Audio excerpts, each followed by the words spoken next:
Ну что, теплая, хорошая погода. Сегодня видел опять людей, купающихся в море. Немного, но есть те, кто купаются в море. До сих пор все ходят в шортах. Ну, тут не выберешь, кто как ходит, потому что для испанцев сейчас уже холодно. Они надевают, клянусь вам, надевают пуховики. Вот, а я с удовольствием до сих пор хожу в шортиках. Вот, ну просто ветерок сегодня подул, поэтому ветровочку пришлось одеть. Так вот, я Андрей Панюшкин. Всем привет. Подпишитесь на мой канал, поставьте мне лайк авансом, потому что сегодня будет просто огонь. Просто супер. Готовьтесь писать мне комментарии, я на каждый из них отвечаю. Сегодня я вам расскажу о городе-курорте, в кавычках, Горячий Ключ, в котором я прожил последние, то есть 2 года я уже в Испании, соответственно, 16-го года я там жил. 6 лет. Город-курорт Горячий Ключ находится примерно в 75 километрах южнее Краснодара, смотря как считать, в сторону Черного моря. По федеральной трассе М4 Дон, Джубга. Значит, сами местные жители его называют, некоторые, по крайней мере, городом-курортом. Но, насколько я понимаю, официального статуса у города нет, как у курорта. У Горячего Ключа просто раньше градообразующими предприятиями были в том числе санатории. И жителям приятно думать, что у них город-курорт, что это бальнеологический курорт, то есть с минеральными водами, со всякими грязями. Но это просто хотелки жителей. Город находится в предгорьях Кавказских гор, то есть не на горах, а как бы в большой долине реки Псикупс. С севера город практически открыт ветру. И, как мы выяснили, когда пытались построить мусоросжигающий завод в Горячеключском районе, превалирующими направлениями ветра являются северо-восточные и юго-западные. Фактически город находится в такой, как будто чаше. То есть станица Саратовская, часть станицы Саратовская, это второй крупнейший населенный пункт в Горячеключевском районе. Так вот, станица Саратовская, она частично находится на таком достаточно большом холме, а Горячий Ключ большей своей частью находится в долине реки Псикупс. И только некоторые районы Горячего Ключа расположены по окраинным горам, то есть на возвышенности. Насколько я помню, население Горячего Ключа порядка 30-35 тысяч жителей, а весь Горячеключской район в районе 70-75 тысяч. В районе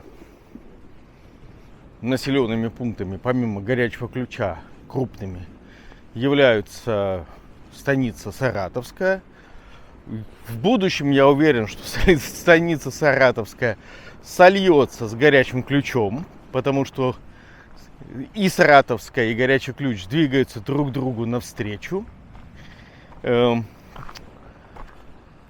Также крупными станицами являются, я не буду в порядке там возрастания или уменьшения размера, просто на память.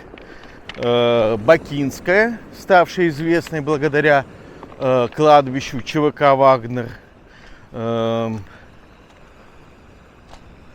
Суздальская дальше идет, есть поселок Первомайский, Нет, Тверская, наверное, находится уже в Хадыженском или в Обширонском районе.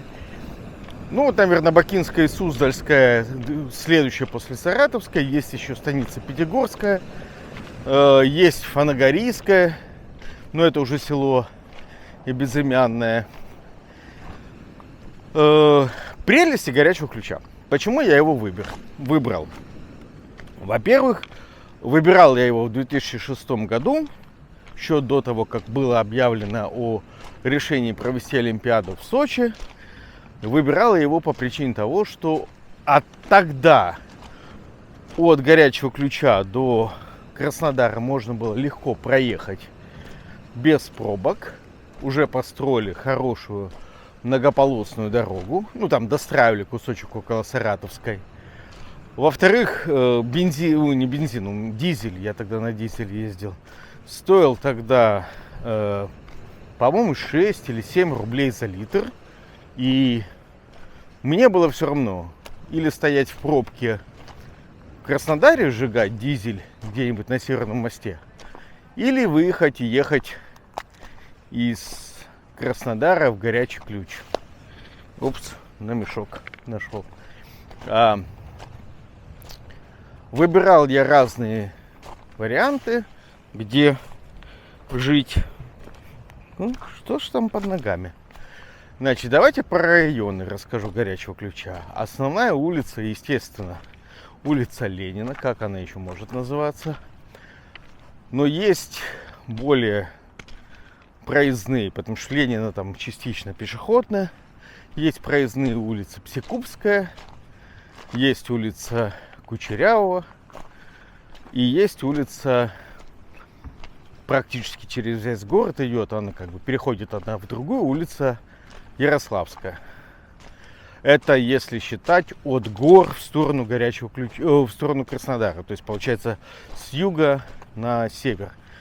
А так пересекает город улица Революции, въездная улица, одна из, и мост, соответственно. В основном горячий ключ находится с правой стороны реки Псикупс. С правой, в смысле по течению, с правой стороны, на высоком берегу. Но есть еще часть горячего ключа, которая находится с левой стороны. Это пока еще, я как понимаю, до сих пор не признанная частью горячего ключа район ЖД вокзала. Земля вокруг вокзала принадлежит железнодорожникам, и поэтому город не имеет права тратить бюджетные средства на благоустройство этой земли. И есть еще район так называемый Золотой горы или Приречья. Это городская часть, но он буквально на острове находится, фигурально выражаясь, то есть Приречье или Золотая гора, ну в смысле и то, отделены от горячего ключа двумя препятствиями. Трасса М4 Дон и железной дорогой. Можно дискутировать, почему случается пробка на М4 летом. Но одна из причин в том, что в районе горячего ключа, как раз вот в районе Приречья, водителям приходится останавливаться на светофорах, чтобы пропускать пешеходов, которые идут, и машины, которые поворачивают в сторону Приречья. Если сделать, как я думаю, безостановочный проезд от, ну как в Саратовской сделали, и сделать надземные переходы, то нам во многом это решит проблему. И правда не решит проблему, как выезжать жителям Приречья, чтобы не пересекать М4. Но, наверное, можно придумать как-то дорогу, чтобы она шла вдоль от Приречья, вдоль Железки. Короче, резюме по Приречью. Район там достаточно такой обособленный, красивый, да, красивый. Там такой лес красивый. Золотая гора вообще прекрасно. Но она черти где на горе находится. И когда снег выпадает, попробуй туда поднимись и спустись. Поэтому не знаю, я бы не стал там селиться из-за труднодоступности на Приречье. Так, районы. Есть известный район Развилка. Перекресток, я так понимаю, улицы, забыл, как она называется, Хадыженская, наверное, с Ярославского. Там раньше была в основном промышленная зона такая большая, какие-то заводы, рыбзавод, дубзавод, еще какие-то. Сейчас эту всю промзону перестроили практически полностью под жилые дома, и ее быстренько и весело заселили. Но проблемы с коммуникациями, они же никуда не делись. Естественно, что выгода застройщика в том, чтобы построить дома, но не вкладываться в коммуникации. Ну, по крайней мере, не так вкладываться, как хотелось бы, чтобы они вложились. Хотя я слышал, что застройщики там периодически расковыривают, что-то прокапывают, укладывают. Ну, видимо, в безвыходной ситуации. Второй район, наверное, у всех на устах, район курортный. Это бывшие пруды, рыбхозяйство. Район расположен ниже уровня реки Псикупс, или как минимум на этом же уровне. И поэтому стоит выпасть какому-нибудь мощному дождю и выпасть или там пройти какому-нибудь шторму с волной, этот район подтапливает или сильно затапливает. Я видел, как там на стенах домов было около метра 20, 1,5 метров полоса. Так затапливали дома в центре курортного. Так, с курортным разобрались. Ну, в каком смысле? Я не хочу дополнительный гнев вызывать со стороны жителей курортного, а в 110-й раз повторяю, что, ребята, когда вы покупаете участок в районе, который ниже, чем все вокруг находящиеся улицы, ниже, чем улица Ярославского, ниже, чем улица Промышленная, ну, наверное, можно было бы предположить, что в случае ливней, тем более вы же покупаете его рядом с рекой Псикупс, в случае ливня может случиться непоправимое. Так, сейчас преодолеваем преграду водную, идем мимо реки. Ну, получилось. Вот. В общем, курортный, ну нет. Я бы не стал даже смотреть в его сторону. Домиков там налепили всяких на любой вкус и цвет полно. Но еще в 2020 году, когда я выдвигался депутатом, земельные участки под дорогами в этом поселке не были в муниципальной собственности. Город не имел права их облагораживать, например, делать там ливневки. То есть понимаете, как это все было обустроено, если еще в 2020 году, за год до известного потопа катастрофического, который залил курортный, в ликвидации которого я участвовал и организовывал в том числе, там дороги были еще не пойми чьи. И ливневки не могли построить, потому что не могли самоорганизоваться.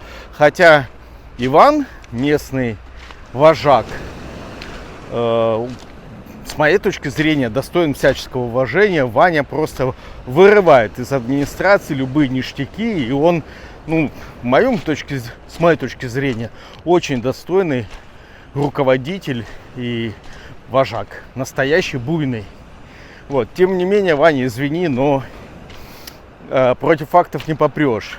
Район просто так расположен, что его затапливает и, возможно, будет затапливать, если не сделать, ну, прям очень дорогие капиталовложения в ливневке. И тут же возникает вопрос, а почему именно вам? То есть вы же видели, когда покупали, что в низине, почему не на других улицах, а вот именно в курортном надо строить ливневки? Так, ладно, фиг с ним, с курортным. Чуть ноги не сломал себе. Что у нас еще есть? Район Объездной. Это улица, которая идет вдоль Псикупса. Она же выполняет роль своего рода дамбы. Ее периодически подмывает. И очень сильно подмывает в районе, ну уже не ее, не эту улицу, а продолжение набережной Псикупса. Подмывает в районе мебельной фабрики. Никакой набережной нет, а есть только планы по генплану сделать набережную в каких-нибудь там бетонных плитах или гранитных плитах. Но пока это все только в планах, и, наверное, вряд ли они будут реализованы, учитывая экономическую ситуацию. Так вот, район мебельной фабрики считают некоторые жители, повторяю, что я не могу утверждать, но есть мнение, что земли в районе этой фабрики дальше вдоль улицы Солнечной выделялись незаконно, понастроили домов вдоль Псикупса, а теперь в случае каких-то там подтоплений или подмываний жители бегают, кричат: ай-яй, нас затопило, нам плохо. Но утверждать не могу, так ли это было или нет. Слишком мало жил в горячем ключе. Район озера городского. Опять же, есть споры, это искусственное озеро или настоящее, или бывшее русло реки Псикупс. Но есть два городских озера. Одно круглое, другое длинное. Длинное превращается в болото то ли специально, то ли нечаянно. И реально там раньше можно было рыбу ловить, а сейчас можно только какую-нибудь страшную заразу поймать. Оно зарастает водяным орехом, неприятно пахнет, туда стекают окрестные ливневки, в которые жители же, сами же жители спускают фекалии. То есть за неприятный запах жители могут обвинять только себя и тех застройщиков, которые не предусмотрели подключение к центральной канализации, решили делать септики, которые переливаются и выливаются в это длинное озеро. Круглое озеро получше, почище, но там тоже я бы не стал ни купаться, ни рыбу оттуда есть. Хотя оно в лучшем, намного лучшем состоянии. Сделали вокруг него набережную, тоже через известное место. Ну ладно, есть район парка санатория. Раньше были много санаториев, сейчас потихонечку они умирали. Сейчас, наверное, как раз возрождаются за счет того, что много пострадавших от войны там лечатся. Большие заказы государственные, видимо. В общем, санаторий Предгорья Кавказа, рядом с ним парк. И в этом парке, опять же, идут дебаты. Должны ли там быть торговые ряды, не должны быть ряды. В этом же парке построили так, точечно, несколько домов. Видимо, очень дорогих по стоимости квартир. Вообще, весь Горячий Ключ — это один большой парк. Я не понимаю, зачем необходимо отдельно там селиться в парке, если весь город, по сути, находится в чаше, окруженной горами. И это, кстати говоря, один из недостатков Горячего Ключа, потому что зимой и осенью весь вот этот вот влага, дым от печей, если их топят, сжигаемые листья, все это поднимается и висит в этой чаше, потому что она не продувается так, как могла бы продуваться, если бы не была чашей. Очень важную вещь вы должны себе усвоить не только по Горячему Ключу, но и по всем городам Краснодарского края. Последние годы меняются генеральные планы. Делается это в угоду власти, чтобы ей было удобно распоряжаться земельными участками, по моему мнению, в угоду власти. В Горячем Ключе втихаря, не особенно афишируя, помимо генплана, внесли еще обременение на кадастровую карту. Очень многие районы вдоль реки Псикупс на кадастровой карте, если вы посмотрите, обозначены как зоны затопления и зоны подтопления. А это означает, что вам в случае получения разрешения на строительство придется, по сути, строить дорогостоящие гидротехнические сооружения, разрабатывать для них проект и строить эти сооружения. То есть там дренирование, соответствующие фундаменты делать. В общем, это дополнительный геморрой. Если вы посмотрите, и удорожание, конечно. Если вы посмотрите, или взятки, да, все, вот заканчиваю возможный вариант. Если вы посмотрите, как эта зона выглядит, подтопление и затопление, это по сути вся равнинная часть вдоль реки Псикупс до гор. Вот я знаю по ТОСу 26, где я был руководителем, зона подтопления шла буквально до улицы Черноморской. То есть буквально шла до начала возвышенности, начала подъема в гору. Вот так обозначили эту зону подтопления. Наверное, это правильно, потому что там же по улице Черноморской протекает Ерик, который, ну, он вдоль улицы Советской течет, Березовой, и потом попадает, не Советской, вдоль Коммунистической, потом Березовой, и попадает дальше через несколько кварталов вдоль Таранника в реку Псикупс. То есть, по сути, этот Ерик и есть приток реки Псикупс. Так он обозначен на документах официальных. Значит, по районам еще что могу сказать. Есть район Горбольницы. Это очень высокая точка, наверное, самая высокая в Горячем Ключе. Красивый вид, высоко-высоко. Но недостаток то, что если выпал снег и его не успели убрать, вам будет очень тяжело туда, в это место подниматься или спускаться. Вторая высокая гора, выше, чем в основном весь город, это улица Черняховского и улица Крутая. Я там часто бывал. Там тоже очень красивый вид на город, на окружающие горы. Но, к сожалению, те же проблемы, только в еще худшем виде. Поскольку на Крутой нету никаких социально значимых объектов, эта улица разрушается, асфальт с нее сползает, и жители с этим ничего поделать не могут. А там райончик такой очень красивый. И, в принципе, он находится в центре, потому что улица Черняховского выходит прямо к администрации. Так, что еще я должен вам сказать? Улица Промышленная, она промышленная.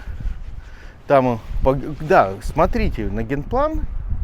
На генплане видно, какие планы у города, на какой район. Например, на Промышленной Ярославского, по идее, появиться должна школа. Еще планировали построить школу в районе выше микрорайона Дубрава. То есть возьмите генплан, посмотрите, он публично доступен, его легко найти, в том числе на сайте администрации Горячего Ключа. И там же, посмотрите, есть правила землепользования застройки. Возвращаясь к мэру Горячего Ключа, Сергей Викторович Белопольский, как мне сказали, купил земельный участок на улице 8 марта.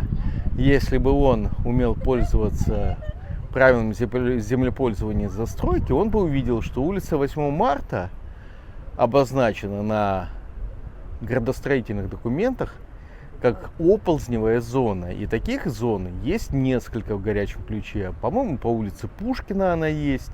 Вот там вот по 8 марта она есть. Не знаю, почему Белопольский решил купить место под застройку себе дома, там, где ползет гора. У меня, кстати, вопрос. А может быть, это не совпадение, то, что в 2021 году стоимость асфальтирования кольца улиц Титова, Ольховая, Березовая стоила 74 миллиона рублей. Сейчас администрация заявляет, что стоимость этих же работ составляет больше 100 миллионов рублей. И у Белопольского появилось желание построить дом на улице 8 марта. А может быть, я бы им там мешал со своими вопросами, а почему стоимость проекта увеличилась? Ну, понятно, инфляция, но не на треть, ну то есть 74 миллиона, ну округляем, 75, и тут больше сотни миллионов. Я, наверное, бы сильно администрацию мучил вопросами, а что же оно так подорожало-то за 2 года? А тут нет у меня дома на Ольховой. Нет меня в России, и никто вопроса не задает. А мэр строит себе дом. Наверное, это совпадение. Или нет. Район администрации плоский. И вода, когда разливается Псекупс, затапливает этот район, ну, почти к администрации вода подступает. Также затапливается район вокруг Объездной. Дома на Объездной, которые построил Терем около озера, меньше затапливают, потому что как-то там построили эту объездную улицу, отсыпали как дамбу.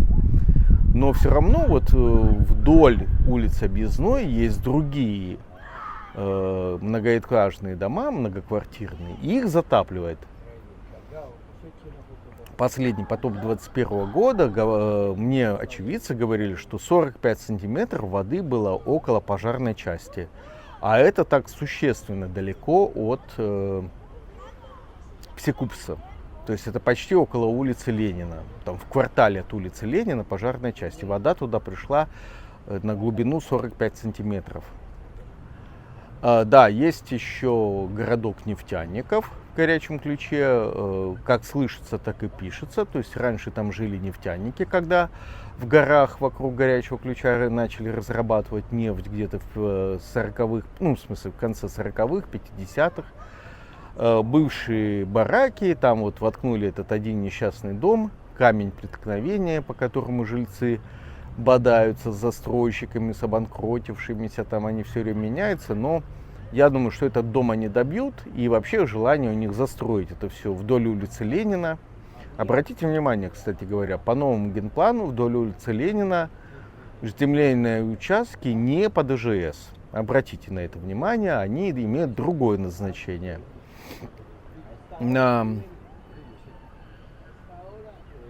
Что там еще? Улица Пархоменко, ее затапливало очень сильно.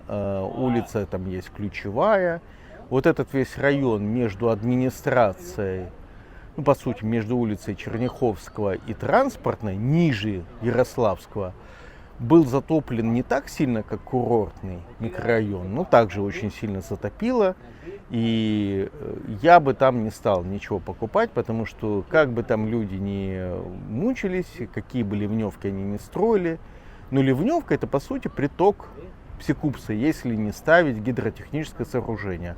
А гидротехническое сооружение это проект, это стоимость проекта, стоимость его реализации, это годы. Поэтому район Пархоменко тоже в стоп-листе, как и курортный. Тем не менее, на улице Транспортной, около ГАИ, там построили высокие дома, новые, на месте бывшей автоколонны. Я был внутри этих домов. Мне кажется, очень достойно сделали по качеству и предусмотрели возможность подтопления. И там высокое место, там где ГАИ находится, место высокое, выше, чем близлежащие районы, поэтому вряд ли это место затопит. Я не представляю, в каких обстоятельствах там должно затопить. И дома эти новые, я смотрел, внутри ходил, качество у них очень приличное. То, что я видел вот, в первую очередь в 2022 году. Так, район кладбища. Это прекрасный район, застроенный частными домами вперемешку с какими-то там вот единичными высотными домами. Но кладбище некуда расширяться. В какую сторону расти? Но домики там большие такие, относительно новые. Район Дубравы, есть там микрорайон такой на гаражах. Я вам карты все приложу.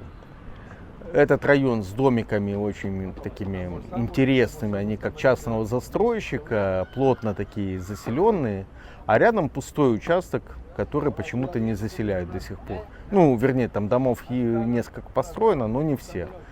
И, соответственно, у жителей возникают проблемы с тем, что собственник не следит за этим участком. А вот напротив гаражей, вдоль леса, там очень интересные, красивые коттеджи идут. Но это все равно уже так немножко в стороне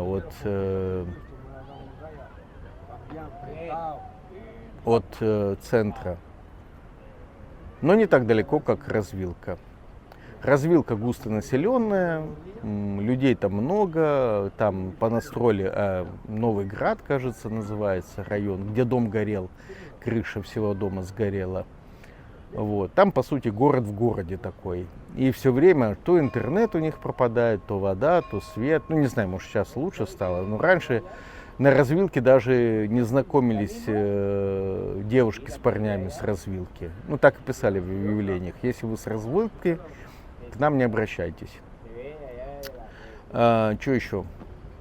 Да, по промышленной раньше были какие-то около асфальтобетонного завода типа коттеджного поселка, там еще какая-то типа ремонтной организации дорожной была, и был коттеджный поселок. Но, насколько я понимаю, этот коттеджный поселок сделали теперь на землях сельхозназначения.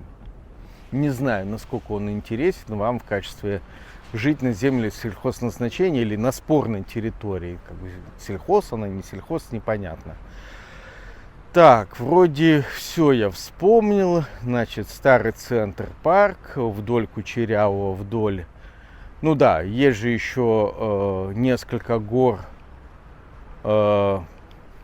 Курортная гора, она буквально над курортной зоной нависает. Хорошее место, тяжело туда подниматься, особенно если снег не убирают. Но место старое, давно обжитое. Это вот район, ну, если крупными мазками, район санатория, господи, Кристальный или Горный воздух, ну, бывший санаторий Очакова.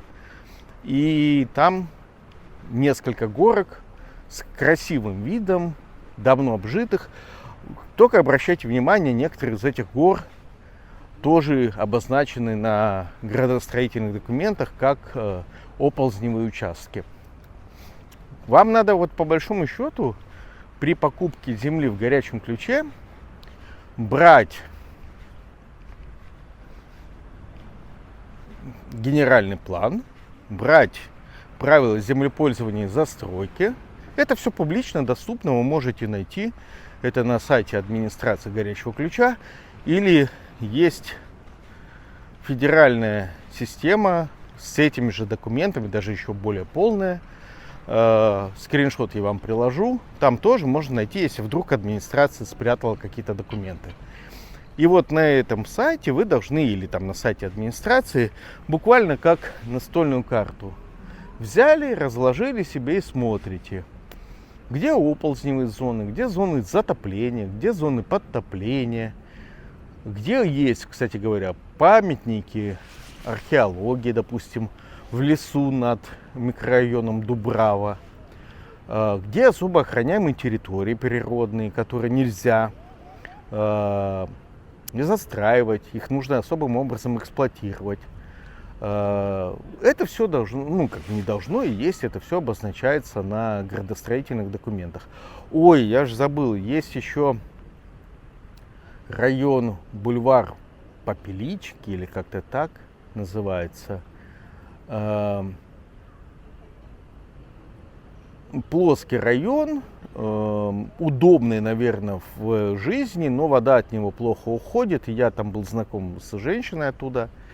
Она говорила, что у них проблемы с электроснабжением. Вообще в горячем ключе то понос, то золотуха. Нет воды нормальной, чистой, и, наверное, никогда не будет, потому что то скважины ломаются, то станция обезжелезывания построена, но непонятно, как она работает. Самое главное, Все сети в горячем ключе построены при царе Горохе. Эти сети надо по большому счету менять, а это огромные деньги. И таких денег никто горячему ключу не даст. Проблема горячего ключа с водой. Она не системная, то она есть, то она и нет. По несколько дней летом ее вообще может не быть, и вам подвозят. А если ее пускают, то она с глиной, с грязью, с железом, непонятно с чем, с каким идет, примесями, и фильтры забиваются. Мои соседи бурили скважины. Это кольцо улиц Титовая, Ольховая, Березовая. Не знаю, как эту гору обозвать, но она достаточно близко к администрации. Это самый новый асфальт в горячем ключе, который я выбил. Без меня бы в этом не случилось, в принципе. Кто бы что вам ни говорил, если бы я не мучил Гаспаряна и Гришечка этой темой с 2017 года, асфальта бы на этих улицах не было бы. А тот, который Шварцман сделал, прежний мэр горячего ключа, сполз еще в 2013 году. Но вот на этой горе у некоторых соседей бурили скважины. У кого-то вода есть, у кого-то вода есть, но очень маленький дебит, то есть просто воды мало в скважине поступает. А кто-то набурил кучу скважин и воду так и не нашел. Поэтому где есть вода, поможет ли вам скважина? Ну, наверное, в равнинной части горячего ключа это можно сделать. Скважину построить в частном доме. А вот в горной части горячего ключа вряд ли. Чистая лотерея. Вбухайте деньги и ничего не найдете. Или найдете мало. Вот как мой сосед нашел. И потом вынужден был подключаться все равно к водопроводу. Вторая проблема горячего ключа, чуточку меньше, но тоже большая. Это проблема электричества. Сети старые. Хотя я вот вижу, что НЭСК их все время эти опоры меняет. Кстати, НЭСК, вот то, что я с ним сталкивался, они достаточно оперативно реагировали. Я так хозяйским взглядом смотрел, говорю, у вас вот там вот опора покосилась, вот тут провода провисли, вот здесь вот ветки деревьев мешают. Ну, то есть я ездил, наметанным взглядом замечал и направлял сообщения в НЭСК. И они достаточно быстро реагировали, подправляли все эти вещи, потому что горы ползут, опоры наклоняются. Вот. Но что ты сделаешь, если подстанции старые, нагрузка адская летом из-за жары, из-за того, что климат теплеет по всему миру. Вот. Поэтому вторая проблема горячего ключа – это стабильность обеспечения электричеством. Что зимой, что летом, в основном летом, электричество может не быть значительное количество часов. Ну, не по суткам, хотя бывает и по суткам, но обычно вот там на полдня могут выключить летом. Зимой в меньшей степени, потому что все-таки нет такой снежной зимы, чтобы она долго была. Но может и ледяной дождь быть тоже оборвет. В общем, я бы вам советовал обзавестись генератором в горячем ключе. Третья проблема, вытекающая с первой, это канализация. Канализация в горячем ключе вся не пойми какая. Часть она частная, часть она кооперативная, то есть жители ее построили в складчину. Ну, по сути, она тоже частная для вас. И часть этой канализации городская, то есть принадлежит водоканалу. Максименко есть у вас там такой Андрей Олегович. Вот он, когда был не совсем трезвым, как-то сказал не только мне, но и всем остальным, кто был в помещении, что вообще-то вся канализация не очень документирована. Это, кстати, в водоканале 100% так. Канализация не очень документированная. Водоканал не до конца знает, где у него какие сети. Когда к водоканалу приходишь и говоришь, ребята, у вас вот там вот врезки незаконные и так далее, водоканал говорит, ой, а мы всю документацию потеряли при переходе от одного юрлица к другому где-то в 2012 или 2013 году. В общем, с канализацией швах, она очень плохая, из нее она очень не везде есть, но многоквартирники, понятно, подключаются в основном, и то не факт. Около озера, как я понимаю, есть многоквартирники с септиками. Вот. А уж в частном секторе канализация это скорее исключение, чем правило. И жители, соответственно, находят выход из проблемы. Они спускают фекалии по ливневкам в реку Псикупс. В реке Псикупс купаться нельзя. Я вас уверяю, что в Псикупсе рядом с горячим ключом и тем более ниже фекалий, наверное, больше, чем в канализационной воде. Все, кому не лень, сливают свои фекалии. Ну, они их сливают, допустим, в септике нету дна, он как бы такой, типа, ну, вода же просочится, отфильтруется и, типа, твердый остаток останется. Ну и вот это вот серые так называемые стоки, они вытекают через грунт, где-то там в водоносных слоях, находят себе дорогу, ерики потом, и по ерикам Псикупс. Поэтому еще одно правило в горячем ключе: не хотите дышать фекалиями, берите дом на горе. Чтобы вы говно на соседей спускали, я фигурально выражаюсь, а не на вас спускали говно. Наверное, поэтому Белопольский взял участок на 8 марта. Ну, и не подрасчитал, что его дом в ближайшие несколько лет уползет вместе с горой туда вниз, к ключевому ерику. Надо же было взять участок земли в оползнеопасном месте. Ну, это к вопросу о квалификации городского управления. Какая еще проблема? Ну, не везде в горячем ключе есть даже оптика на столбах. То есть раньше оптики от Ростелекома было очень мало по кабельной канализации. Потом пришли несколько операторов, повесили лапшу, ну, это так оптику называю, на столбы. Теперь все-таки есть где-то там альтернатива подключиться к оптике на опорах электропередач, на опорах НЭСКО. Но я все равно считаю, что это, во-первых, не очень надежно, во-вторых, это все равно не по всему городу. Имейте в виду, что вам нужно уточнять, что касается оптики. И вишенка на торте, ребята, вернее, даже две вишенки, такая вот любовная парочка. Газ. По моему мнению, газовики самые взяткоемкие ребята в горячем ключе. Они позеленели от того, что я их принудил в 2022 году согласовать мне проект на подключение канализации с участка в уличную канализацию. Аргумент о том, что ваша труба никак не пересекается с канализацией даже посередине улицы, и тем более никак не пересекается с моей канализацией будущей, с участка, очень не нравился газовикам, и они прям очень хотели денег. Вот. Поэтому газ, ребята, это в горячем ключе просто песня. Я знаю, что там за взятки подключали всех, кого не лень, в нарушение любых норм и требований, через чужие земельные участки. Там есть начальник такой Чич, который плакался, говорил: да, ну что мы сделаем, все уже эти люди, которые эти все взятки брали и подключали в нарушение всех законов, они все поувольнялись, ну что ж, мы теперь абонентов же не будем отключать. Так сплошь и рядом. За взятки подключают незаконные врезки к водоканалу, а потом у него недостача, потому что воды расход большой, а оплата маленькая, потому что незаконные врезки, чтобы потом питать бассейны из этих незаконных врезок. Ну и, естественно, все за взятки. Но газовики, они все переплюнули, поверьте мне. Когда вы видите участок земли с газовой трубой, нет никаких гарантий, что вам разрешат к этой трубе подключиться. Как я выяснил на своем опыте, если у соседа есть газовая труба, то, скорее всего, сосед работает в «Газпроме», и ему подключили этот газ по блату, по так называемым временным условиям. У меня таких соседей аж несколько вокруг было на улице Ольховой. А когда я пришел подключать, мне сказали: нет, это все временные условия, тебе нельзя так, тебе нужно вот оттуда снизу тянуть трубу.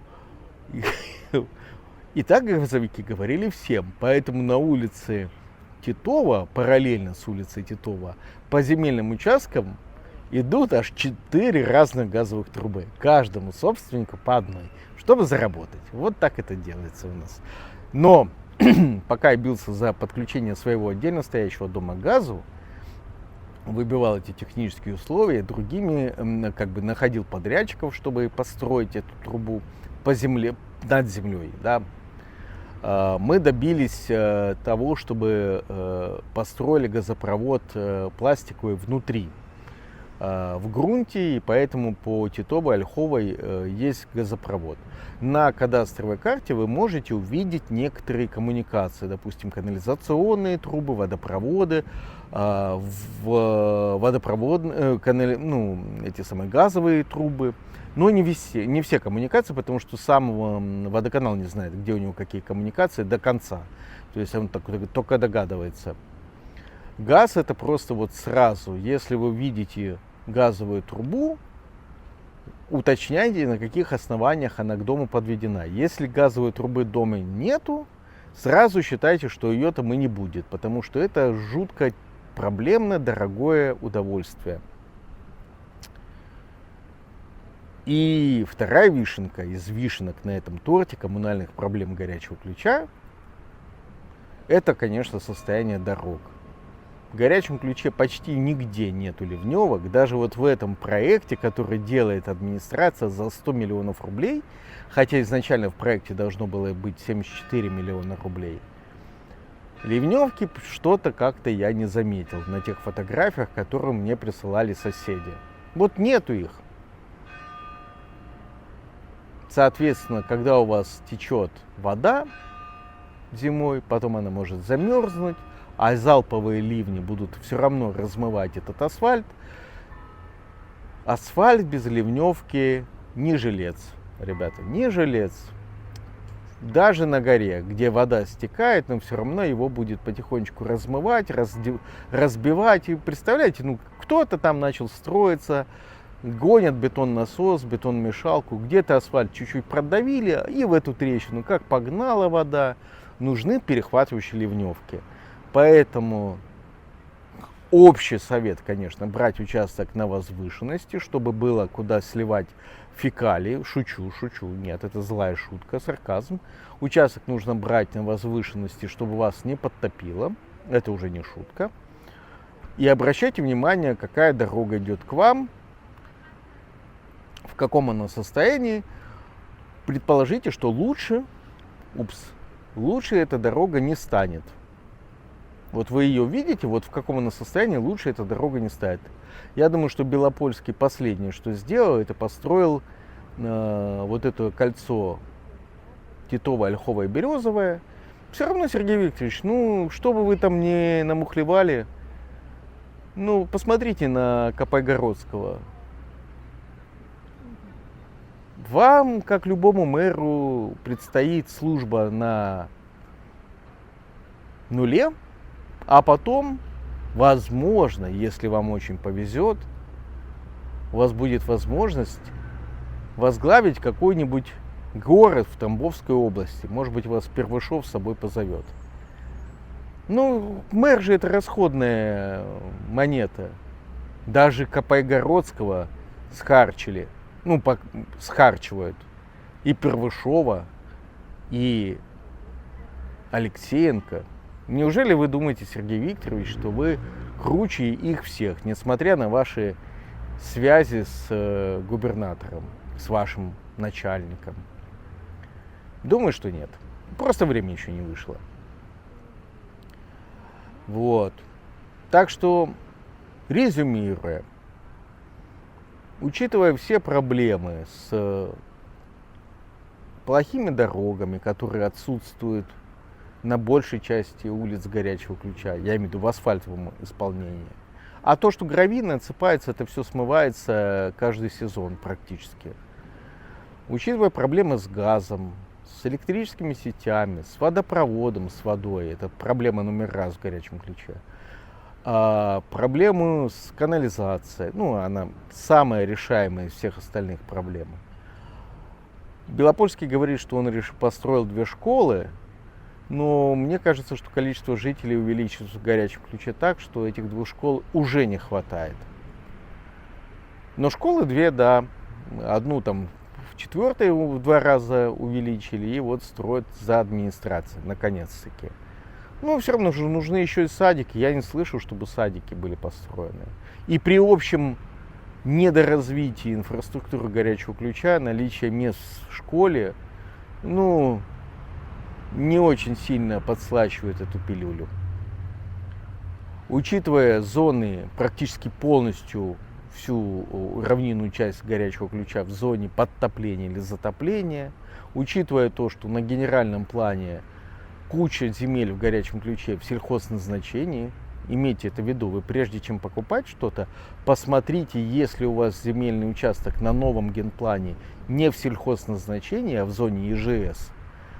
Если у вас участок без обременений, а, допустим, зона подтопления это обременение, нет ли у вас там какого-нибудь сервитута типа опор, ЛЭП или еще чего-то, вот это все внимательно просмотрите. И когда вы все учтете условия, чтобы и на горе, и без обременений, и с асфальтовой дорогой, выясняется, что только ТОЗ-26, только улица Титовая, Ольховая и чуточку Березовая идеальный район в горячем ключе. Даже там, где живет мэр, нет таких условий, как есть на улице Титова, Ольхова и Березовой, где есть и канализация, и водопровод, и есть оптика от 3 операторов связи, и есть электрические сети, которые, тут не сглазить, хорошо работают. И освещение уличное есть работающее, которое я выбил на Титова и на всю Ольховую. Вместе с соседями. Я не тянул все одеяло на себя, но большую часть я выбил. Выясняется, что это было идеальное место. Было. Потому что без такого внимательного хозяина, как я, без ложной скромности, придет оно в запустение, к сожалению. За этим надо всем следить. В общем, подумайте, нужно ли вам все вот это, что я вам описал. Если я, когда покупал участок, я думал, блин, от него всего лишь 50 километров до Черного моря.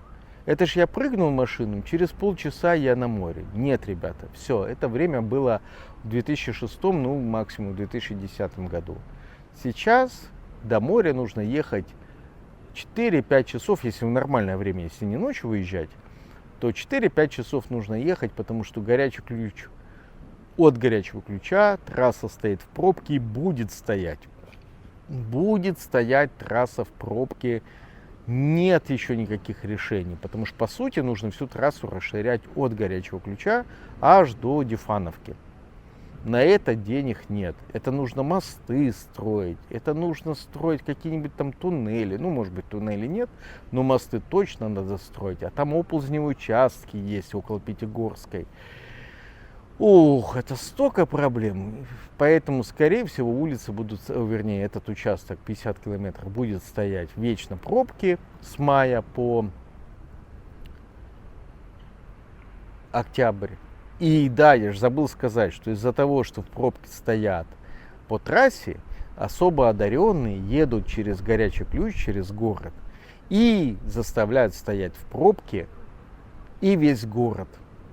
А в городе, поскольку он разделен ериками, то есть ручьями на несколько частей, по сути только 2 проездных улицы. Черноморская односторонняя и Ленина, ну 3-я, ладно, объездная. Вот 3 улицы, по которым можно из одной части города переехать в другую часть города. Все. А в другой части города только есть Пархоменко и Ярославского, по большому счету. Вот и подумайте, то есть в городе летом еще прибавляется проблема пробок. И она нерешаема, потому что она замыкается не на мэра Белопольского, который при всем моем к нему отношении жутко неоднозначном, он все-таки старается, там построил мостик на Черноморск, опять же, благодаря моим пинкам под зад. Где-то там он еще таранника что-то сделает, насколько я понимаю. Ну, то есть, он сел на этого конька, на строительство дорог, ему это выгодно. Школы и дороги. Ну, наверное, всякие там скважины тоже выгодно. Но, тем не менее, это же не его проблема. Федеральная трасса – это то, что он не может решить. Это должно быть федеральное решение, автодор. И даже это не решается тем, что сделают подземные или надземные переходы на Приречье, Заречье. проблема же в том, что дальше пропускная способность, бутылочное горлышко, и все упирается в 2 полосы за горячим ключом. И все будут стоять. Надо мосты строить через железную дорогу, через Псикупсы, остальные Ковярзы, остальные реки. Это нерешаемо. Все. И вот теперь подумайте, оно вам надо жить в горячем ключе? Если вы, как слон, собираетесь переселиться в горячий ключ, чтобы там умереть, как я шутил Белопольскому, ему за это влетело, подзуживал Сергея Викторовича, говорю: Сергей Викторович, давайте из-за кладбища Вагнера, а еще из-за того, что в город Горячий Ключ, по сути, люди приезжают, чтобы там пожить на старости лет, ну там всякие северные пенсионеры, военные пенсионеры, пожить свой остаток лет в теплом климате курортном и потом умереть, давайте назовем город Могила Горячий Ключ. Ну там столько кладбищ, они все переполняются. Прям Белопольский ляпнул, что ай, вот тут жители жалуются, что город превращается в могилу. Как же, Сергей Викторович, я вас подставил. Но зато вы теперь всемирно известны. Вы и, соответственно, Пригожин. Вот 2 человека, которые прославили Горячий Ключ. Вот. Смотрите, тот, это самое, ну, говорят, он где-то еще живой, ну, может быть и нет. Вы не балуйтесь, это самое, с всякими веществами, Сергей Викторович. И в самолетах, ну его нафиг, лучше не летайте. Шутка, шутка, шутка. Конечно, как Белопольский самолет, вы что? Вот, подумайте насчет того, нужен ли вам такой город-курорт, Горячий Ключ. Да, санатории какие-то еще есть, но может быть они даже хорошего уровня, я полагаю, что хорошего уровня предгорья Кавказа. Но опять же, при всей совокупности вряд ли это компенсируется, вот эти вот санаторно-курортное лечение, всеми теми проблемами, которые вы можете огрести. Новые дома строятся многоквартирными, ну как бы там губернатор не хотел, Кондратьев, когда он возмущался на встрече с жителями, что не дай бог, чтобы Горячий Ключ превратился в спальный район Краснодара. По сути, так и есть. Он превращается потихонечку в спальный район Краснодара, населенный старыми людьми, которые туда пенсионерами, ну не старыми, нет, пенсионерами, неправильно говорить, они не старые, они просто пенсионеры, люди средних лет, которые с пенсиями хорошими, северными туда приехали, военными. Вот такой Горячий Ключ. Вся молодежь оттуда уезжает. Работы в Горячем Ключе, кроме как в сфере обслуживания на курорте, никакой нет. Ну, то есть это и либо бюджетные места в школах и где-нибудь там в администрации, либо даже шабашки на строительстве уже в Горячем Ключе не приносят таких денег, как раньше, потому что объемы строительства уменьшились. Ну, опять же, ну не все же могут быть строителями. Какое производство в Горячем Ключе есть? Одна молочная ферма рядом с очистными сооружениями, может быть еще что-то по мелочи, но такого количества санаториев, как было раньше, их нету. В санаториях, которые остались, я не знаю, чтобы платили большие деньги. Университет, филиал закрыли, остался какой-то колледж, где не хватает персонала. Медицинский колледж остался тоже. Но все равно, опять же, рабочих мест нет. И зарплаты в Горячем Ключе 20-30 тысяч считаются за счастье. А расходы мне, поверьте, как на уровне, ну если не Сочи, то на уровне Геленджика.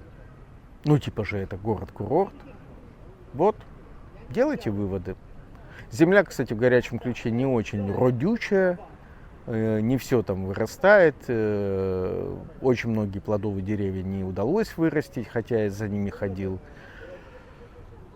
Со строительством я отдельно вам обещаю, запишу видео, даже несколько видео, как я строил дом в Горячем Ключе. 15 лет его строил, ребята, я буквально, если бы я его не строил, я бы был моложе лет на 10. Столько силы потратил, и стоило ли оно того?